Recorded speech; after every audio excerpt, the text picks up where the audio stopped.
వాడు very influential candidate. మన తెలుగుదేశం గవర్నమెంట్లో అడ్వకేట్ జనరల్కి ఫ్రెండ్ అంట. దాంతో అతను పిటిషన్స్ హైకోర్టులో, సుప్రీంకోర్టులో స్పెషల్ లీవ్ పిటిషన్స్, ఇలాగ ఎన్నో పిటిషన్లు వేసుకుంటూ అరెస్ట్ అవ్వకుండా, పోలీసులు దొరకకుండా, పోలీసులకు తెలిసి అతను ఎక్కడున్నారు, పోలీసులు ఎస్పీ 5 రోజుల్లో మారిపోయాడు. ఈ కేసు అయిన తర్వాత ఒక వారం 10 రోజుల్లో మారిపోయాడు. ఇప్పుడున్న ఎస్పీ గారే వచ్చారు. అయినా ఆవిడేం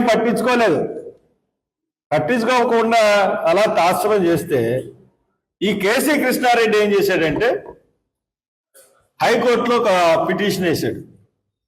ఆ పిటిషన్లో ఏమనేసాడంటే, నాకు సంపత్ కేసుకి సంబంధం లేదు, కేరళలో ఉంటున్న సంపత్ని పోలీసులు